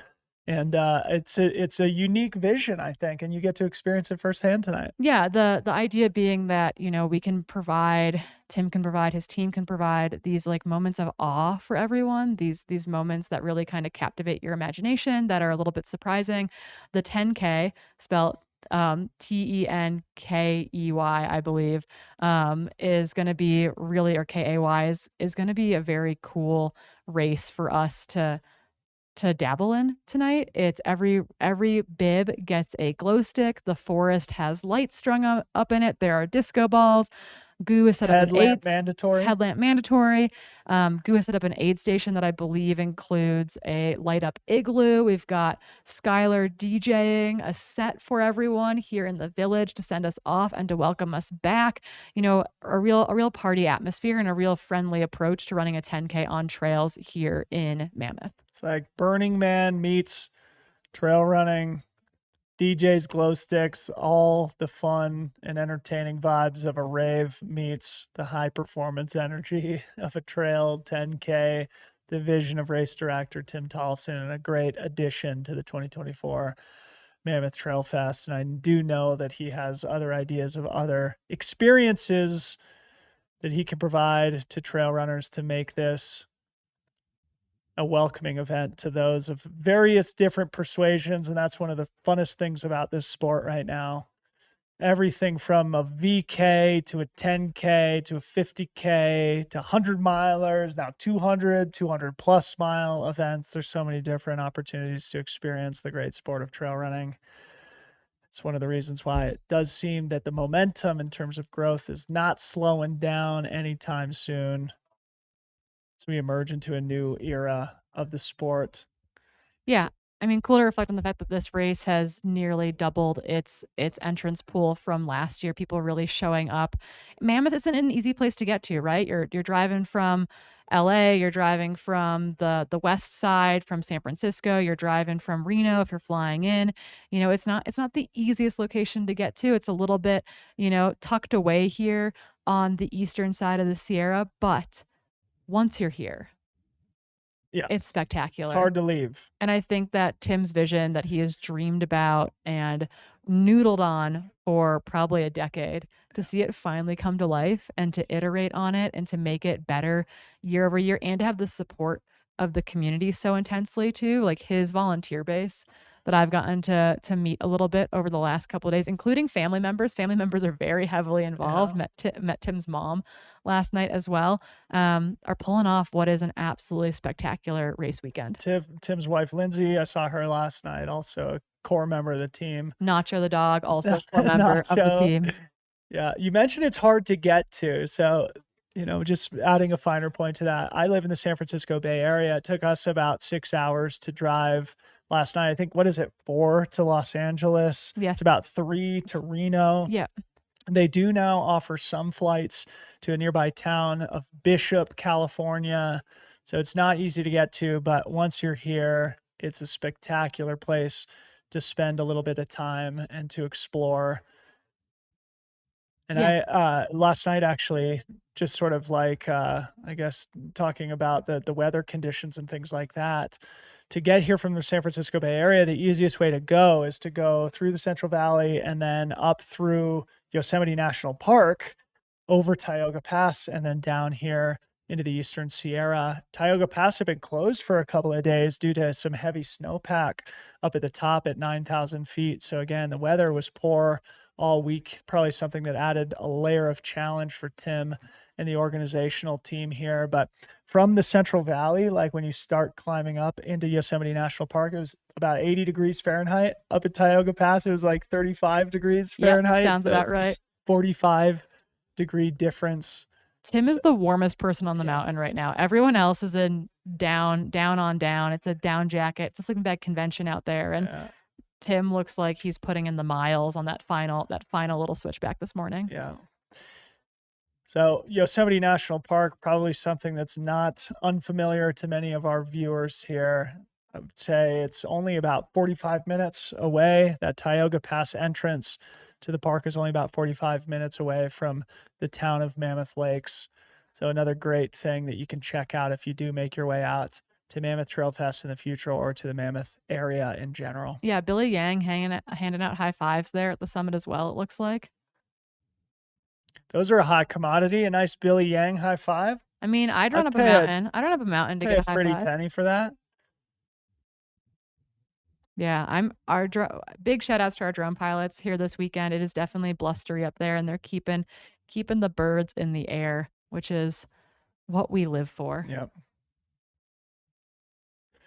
Mammoth also famous as a ski destination, as we've said a couple of times. And I know just having followed Tim and been good friends with him for a long time, obviously some years are heavier than others in terms of snowpack, but it's a skier's heaven. But sometimes it becomes difficult to run in the winter months because they can get absolutely inundated with snowpack here in the Eastern Sierra as the weather comes over the Pacific Ocean and smashes into these mountains here, oftentimes dumps feet of snow at a time. I remember a couple of seasons ago, Tim was basically treadmill bound for Yeah, a couple of two winters months. ago was an absolute behemoth. Yeah. Mammoth is an Record absolute breaker. mammoth Mhm. snow year. People were digging out of houses all winter long. One of my teammates who'll be bopping around this weekend, Danny Moreno, I'm pretty sure she had to crawl through a tunnel to get out of her house. So very much treadmill bound for Yeah. that entire winter. Yeah, home of champions, we should say too. Danny Moreno here, Mammoth local. Rod Farvard, one of the athletes of the year in trail running. 2024 makes his home here in Mammoth Lakes. Obviously, the Mammoth Track Club for many years was really great performers in the track and field and road racing scene. Meb Keflezgi, Dina Castor, people who have been some of the North America's best distance running athletes. Dina Castor, of course, the American record holder for the marathon for like a decade plus. I actually bumped into her at Mammoth Trail Fest last year.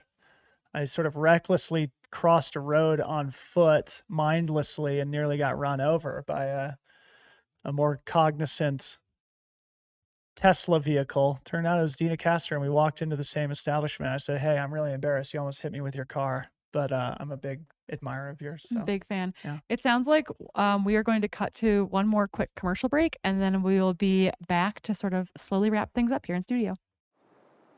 When I was a kid, we would go on adventures. Like in Kenya, we call them adventure. Like adventure would be you just go in the thicket, you just kind of make your way through it, and you go back home. That adventure piece was a huge part of me that when I got back into trail running, I reconnected with that part of me that I thrived through that adventure. My name is Ngugi Kihara, and I'm from Nairobi, Kenya. I moved to the US when I turned 20, and I just had a really difficult time finding my footing in myself, in my identity here in the US. At the same time, I knew that there was this part of me that needed something. And then I started practicing yoga, and I found like some quiet through meditation, and I was like, wow. Just that was the path that got me to like feeling I could just be with myself. Around 2019, when I just started to explore running just a little bit, I found this huge mindful component of the meditative practice while out on the trails.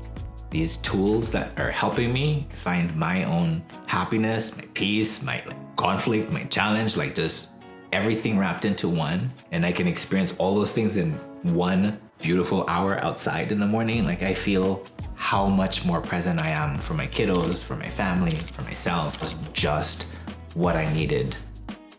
The thing I'm most excited about for Western States is the adventure of it, as being a participant on the course with other people that are pursuing the same challenge and the same adventure in their own purpose. And knowing that we're doing that together and to grow from whatever beauty and challenges the course will have for me that day.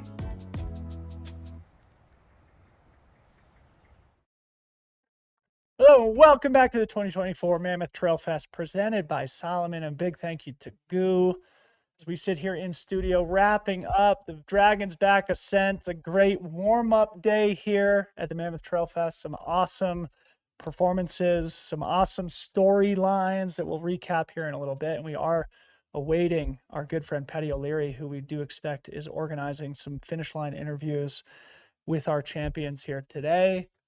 Corinne, how are we feeling? We're feeling psyched. This is like, I don't know, kind of the VK or Ascent always feels like a little bit of a warm-up day for us. We're like working out the kinks here in studio. We're working out the kinks on the back end. But, you know, it's the kickoff for what is a really amazing race weekend.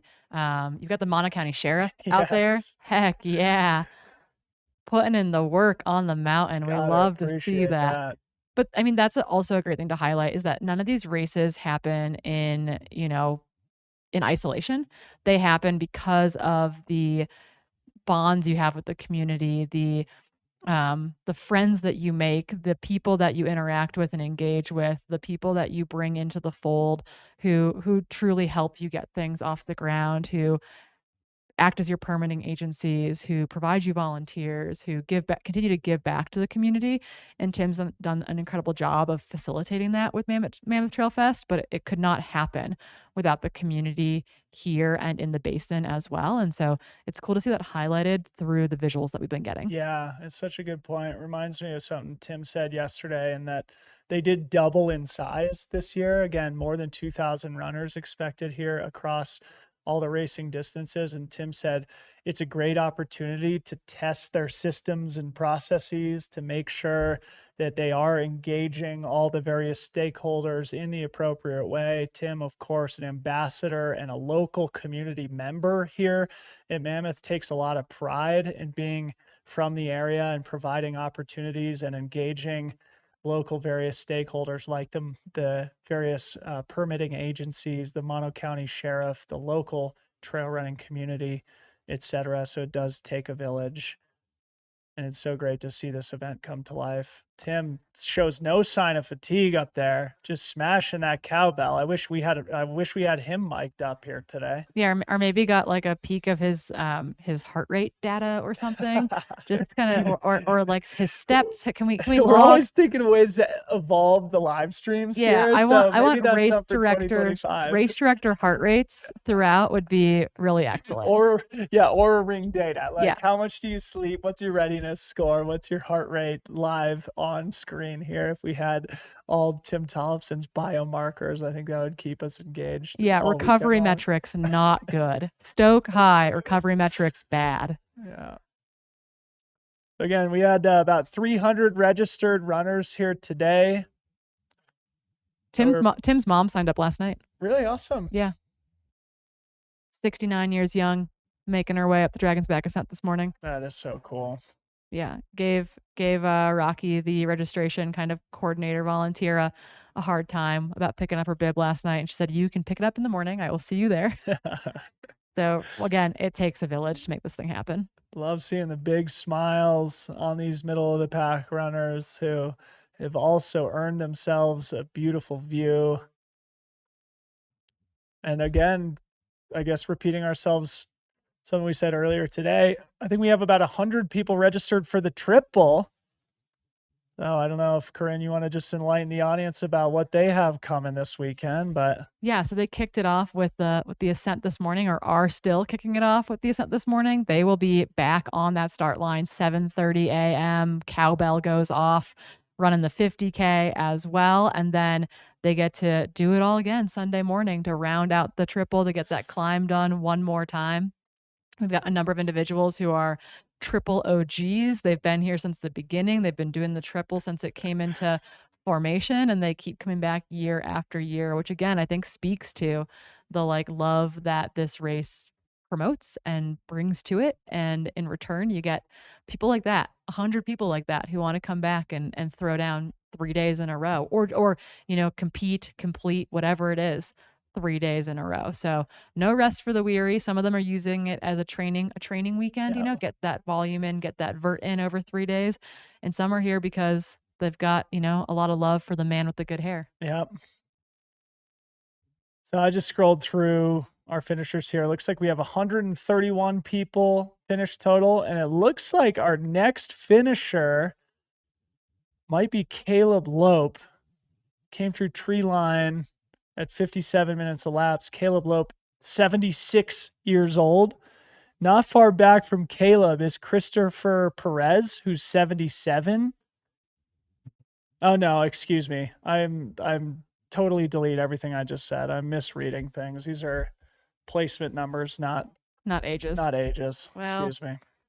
Well, dang. Yeah, I'm a little rusty here. Haven't been on a broadcast in a while, but we're bringing you out of retirement a little bit here today as well. But yeah, things are looking good up at the summit.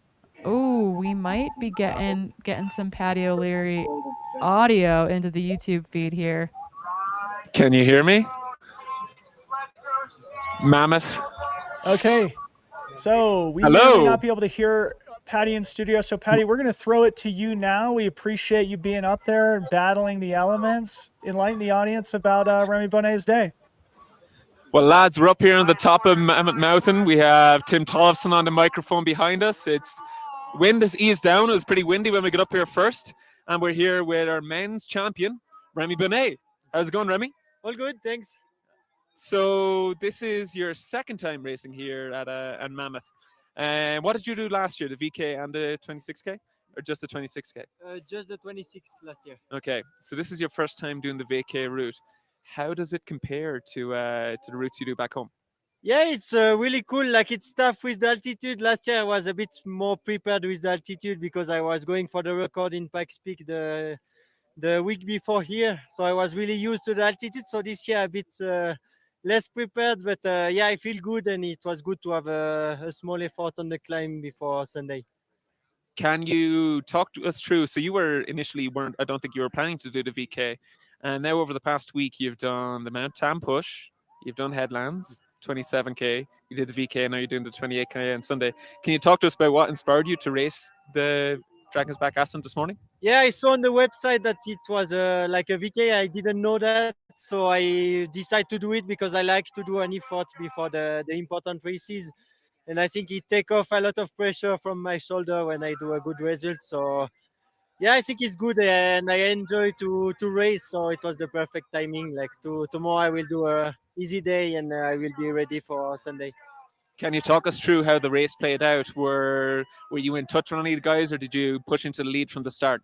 Yeah, I tried to push at the beginning, like in lower altitude, to don't break myself for Sunday, and then I just keep like a comfortable pace until the finish. A comfortable pace as everyone is dying behind you. No, it was not that comfortable, but not. I was not pushing 100% to keep some energy for Sunday. We were watching from the top here, and you were gliding gracefully across the ridgeline here at the top. How does it feel to get out back into the snow a little bit? You've got probably a skimo season coming ahead of you. Coming from the fog of Marin County, does it feel good to get back into the snow? Yeah, we'll start like next month, starting for skimo season. So we will go on the glacier with the skis. So it's good to have a small test, like the hand who is a bit freezy. So that's good, and I like when it's a bit colder. So that's good. Dylan Bowman loved your hand a bit freezy comment. All right, so on Sunday, we've got the final race of the Golden Trail Series before the final. Yeah. How are you feeling about the race? Yeah, feeling good. I know that I am good at altitude, so I will try to play my card on the climb and see what happens. But I know that like Eluzin and the two Kenyans are really strong also, so we will see who like suffer the most up there and who is able to run fast the downhill. So, but I am prepared for it, and I will give my best to be the first to cross the line in Mammoth. Both Headlands and Mammoth are extremely runnable courses, and you're a lot used to quite technical stuff back in Switzerland. How do you feel about a course that's so runnable? Yeah, that's good to have a long climb to be able to create some gap, because I know that if I am with them on the distance, will be hard to win. So we will see, but I know that I can run fast also. So Yeah, I will try my best. Well, thank you for being here. Thank you for participating in this event. I'm excited to race against you on Sunday. I'll be like an hour behind you. Congratulations on your win. Thank you. Bye bye. Okay, so now we're going to move on to the second place. We've got Jonas over here. One moment. Jonas, welcome to the top of Mammoth Mountain. How did the race go for you today? Yeah, really nice. It was a good push today for before the race on Sunday for me, and I'm happy to be second after Rémi Bonnet, a very big name. So yeah, that's gave me a lot of confidence. And I was also happy to compete today. So I didn't have to wait too much before the race on Sunday, so I could enjoy also the view today. Have you raced in the US before? Is it your first time here? Yeah, it's my very first time in the US, so it's a pretty insane spot here in California. So I really enjoyed the trip. It was worth it to come here. So did you race at Headlands as well last week? Yeah, exactly. Didn't go as I wanted. I had some sickness with my stomach, but let's hope. And I did altitude in Saint Moritz in Switzerland, so I was more adapt for altitude than like sea level. So it was very tough for me to high speed. Yeah. So that'll be 3 races across or 8 days, I guess. Were you always planning to jump into the VK? Is this something you usually do where you get a kind of tune-up race 2 days before your goal race at the weekend? Is that pretty standard for you? No, actually, not at all. I wanted to try it. I chose like yesterday evening to compete here today. So yeah, I just want to do what I want to do. So yesterday I chose it like I want to have fun today. So that's why. Yeah. What was your favorite part of the race course today? I mean, yeah, Remy went pretty fast in the beginning. I tried to go with him, but it was too fast for me. But I really enjoyed the last part because I know that I really can push in the very end of a race. So with the snow and all the people cheering at the finish was fun. Did you find, because the top of the course is quite open, if you look forward you can see Remy ahead of you, if you look behind you can see the people chasing you. Were you cognizant of the people behind you, or are you looking over your shoulder coming over the crest here? Yeah, I mean, I saw that Rémi Bonnet was a bit too far away from me. So, but I just keep my pace. I think I didn't lose any time in the finish, so I was happy for it. And from the half, I was so alone at the second place, and I secure it. Secure it in the second half. So I know that I have enough gap for the second place. So it was cool to don't have too much stress for the finish line. And then looking ahead to Sunday, what are your goals for this Sunday? I mean, yeah, just have fun and see how it goes. Do my own race and yeah, have fun. I'm looking forward to being out there having fun with you as well in the race. Do you think you'll come back to California? Do you think you'll come back to Mammoth Trail Fest again in the future? Yeah, I hope I can come back. You know, I have a pretty tough studies now because I do medical school in Switzerland. So I hope I will have enough time with my residency and all that stuff. But I really want to come back one day. Yeah. Oh my God, quite the overachiever. Med school is and a great professional trail running career as well. Yeah. If you look in the distance to get you to want to come back, if you look out in the distance here, we've got some spectacular mountains, and we'd love to come back to see you run more of these ridge lines in the future. Thanks a lot. Thank you. This interview is brought to you by Mammoth Tourism Board. Thank you so much, and congratulations, and looking forward to seeing you out there on Sunday. Thanks. Cheers.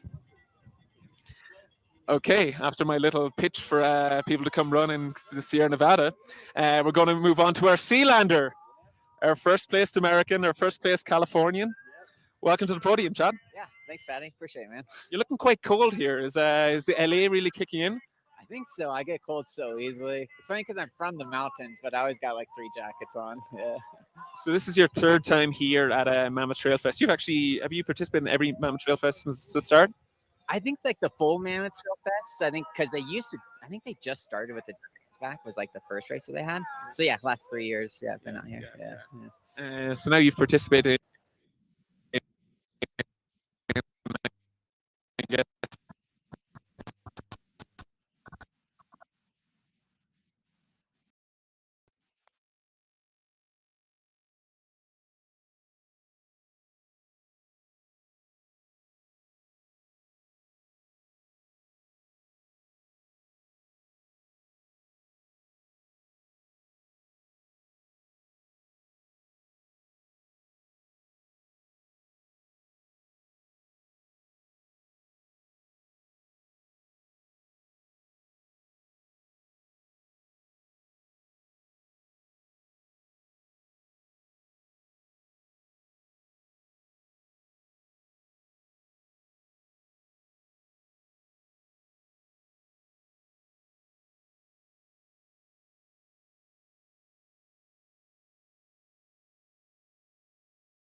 Welcome back to studio here as we wind down our coverage here, the Dragon's Back Ascent.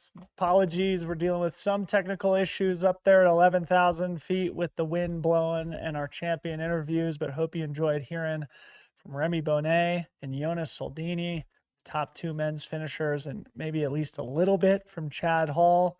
We could hear it here in studio, but apologies, it wasn't making it through to YouTube. But here we are, 90 minutes elapsed here in today's Dragon's Back Ascent.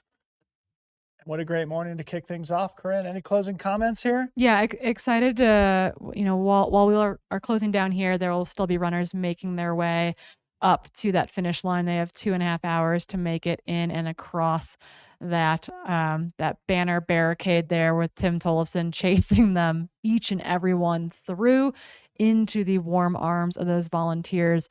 Again, kind of speaking to those audio issues out in the field. We lost the camera that Patty was interviewing Chad Hall at. We will be working to bring our women's podium, particularly our F1 of Abby Locke, into studio for our 5 to 6 p.m. show. So we will be organizing that. So we will be seeing you guys all later today as well. Yep. So as we look at our final visual here of race director Tim Tollefson, just behind him, Hillary Yang, one of the core members of the team. We did also just see Andy Pasternak finish, so a big shout out to Andy. He is the medical director of the Western States 100, another race you may have heard of. He crossed the finish line into the warm embrace of fellow Mammoth local Katie Asmuth, another champion athlete who makes her home here locally, but there is still an hour's worth of running to do. So a big shout out to everybody else who is on the race course. A bit of run of show before we close down here tonight. As Corinne said, we'll be back in studio at 5 p.m.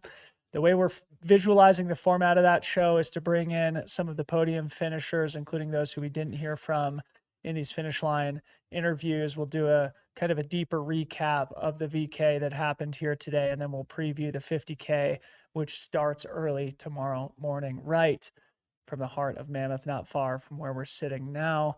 Big thank you to the team behind the scenes, the Mountain Outpost crew. Make sure you smash the subscribe button before you close out your window here today. Make sure you keep that YouTube channel open all weekend. What time do we start again tomorrow, guys? I think 7:15, 7:30 start of the 50K. We'll have confirmation on that for tomorrow's show, but plan on that early morning start for the 50K tomorrow. Corinne and I will be back in studio. But before then, again, we'll see you at 5 p.m. tonight. For Corinne, Malcolm, I'm Dylan Bowman, and there's Tim Tollefson. Peace out, everybody. We'll see you later.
over here that was messing with the camera and everything.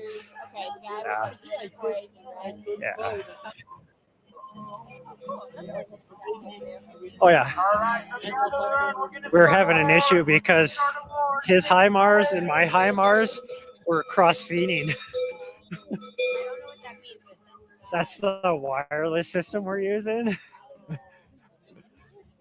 All right, so we're going to do the overall horse right here on the podium. We are going to start with the women, so please come on down, come on down. Oh yeah. What an incredible day with course records. So we are going to start with our women. From in 5th place, one of our local crushers in a time of 51 minutes, 54 seconds, 15 years old. Give it up for Reagan Shishing.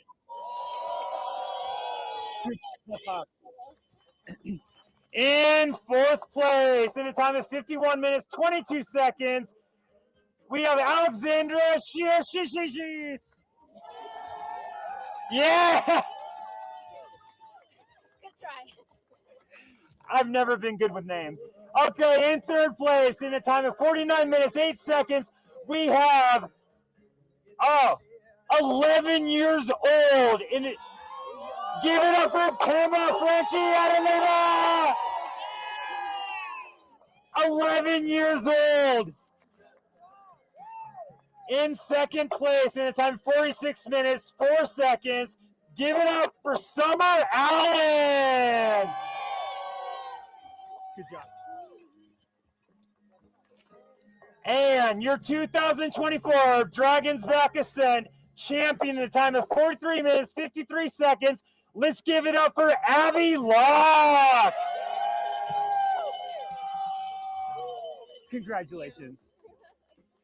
This is your women's podium for the DBA 2024. Congratulations to them. Look how young they are. What? They're so young. I know. Congratulations. And you will all be receiving money. We will contact you. Cash prizes for all. Maybe not the 11-year-old. Maybe not Pema.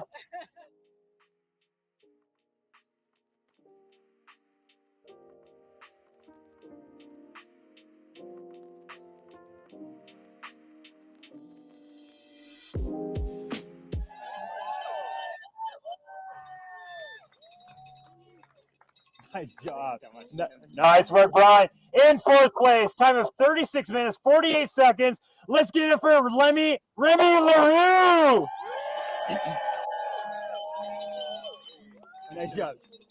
All right, then we have in 3rd place, in a time of 36 minutes, 12 seconds. Give it up for previous champion, Chad Hall. Good job.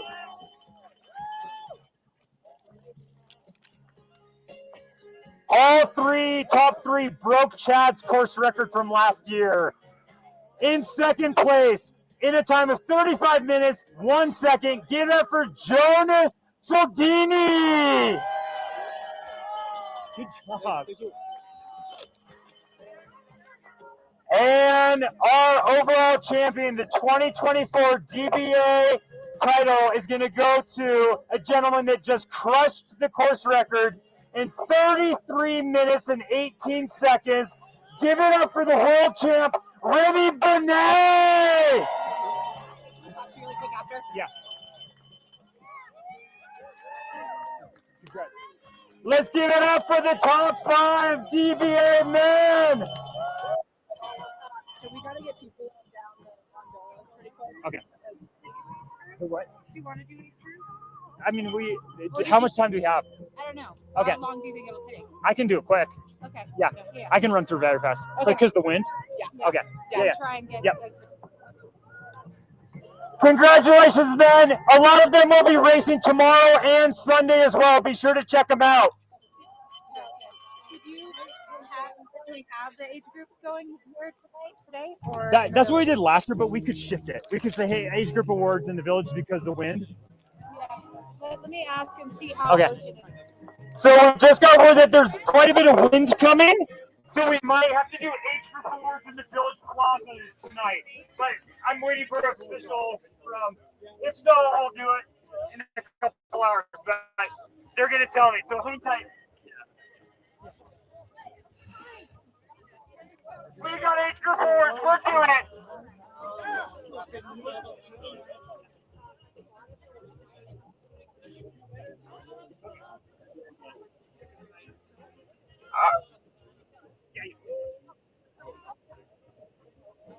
All right, so we're gonna start with our under 20 runners.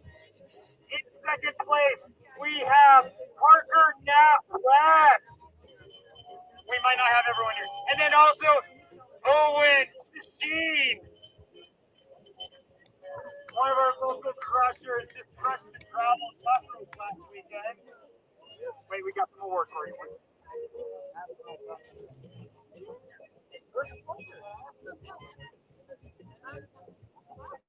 Let's give it up for Owen Sheen.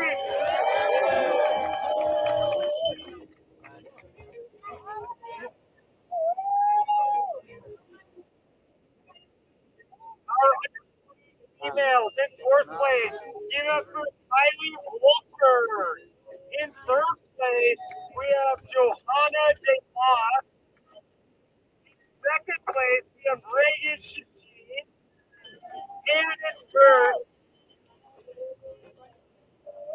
And in first place, we have Emma. If Emma's still, yes, Emma. Congratulations, Emma and Reagan. Pressure.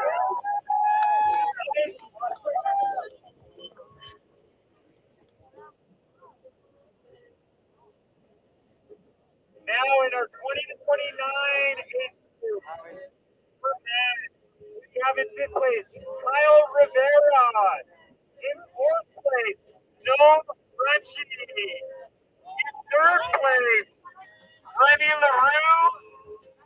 Second place, Jonas Soldini. And first, Remy Benet.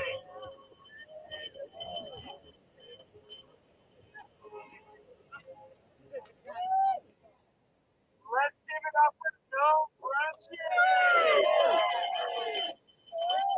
Congratulations. In our 20 to 29 age group for women, we have fifth place, Han Kierkegaard. In fourth place, Kennedy Raptor. In third place, Alexandra. I'm not even going to try it again. Getty, it's not that hard, right? Second place, we have Summer Allen. And it's for Abby Locke.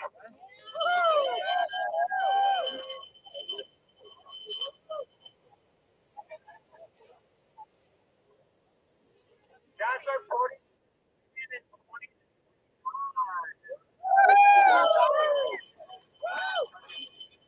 30 to 39 category. In fifth place for men, we have Zachary Rack. In fourth place, we have Ryan Hook. In third place, we have Andrew Bachman. In second place, we have Brian Hudson. And in third place,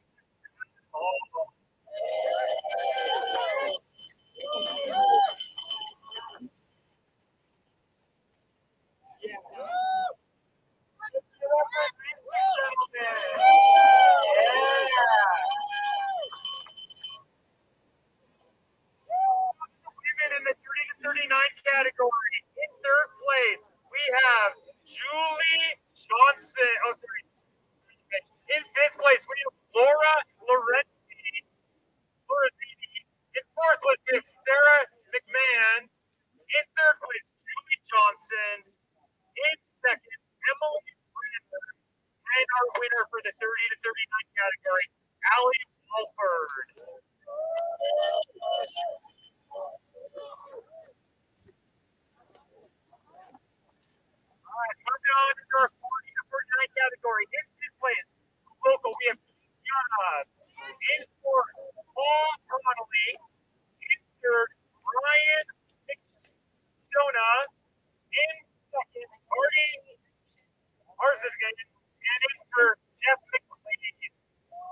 flops, everybody.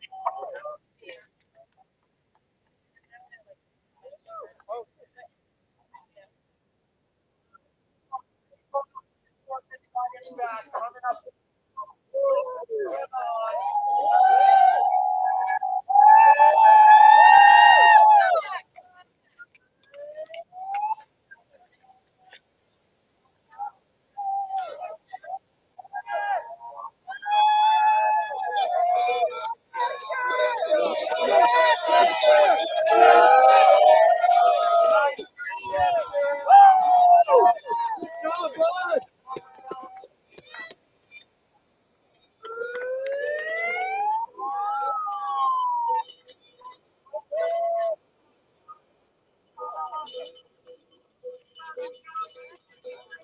Good job, Chester!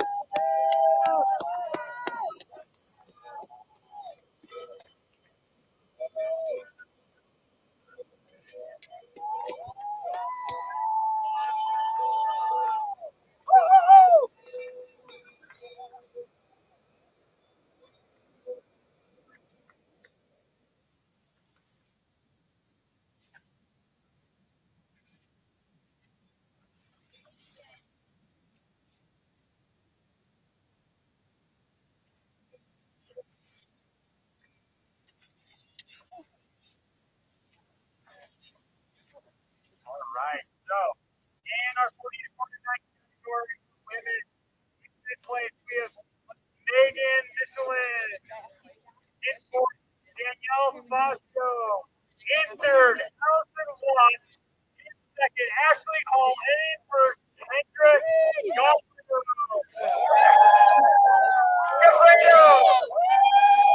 Congratulations! In our category for men, in fifth place, Stephen Camp. In fourth, Witch Rumbach. In third, Thomas Dicklin. In second, Ari Bechtel. In first, Zach Parker. Let's give it up for Ari. Nice work, Ari. In our females 50 to 59, in fifth place, we have Alejandro Ruiz. In third, Gila. In second, Jennifer joins our for the 50 to 59 category, Nicole. Congratulations! Give it up for Nicole! In our 60 to 69 category, and fifth, we have Steve Gallagher. In fourth, Dave Payne. In third, Wally Drake. In second, Mike Braun. And in first, Philip Smith. Let's give it up for those gentlemen. In our 60 category for women, in fifth place, we have Laura Hudson. In fourth place, we have my mom, Mary Boyle. In third place, we have Kelly Dane. In second, Stephanie Scholl. And in the winner, Rebecca McLean.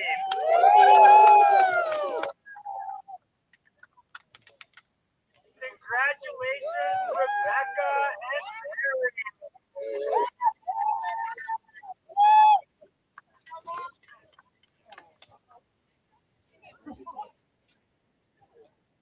And in our final category for men, we have in third place in the 70 plus category, Chester Howard. In second place, we have Brian Bartlett.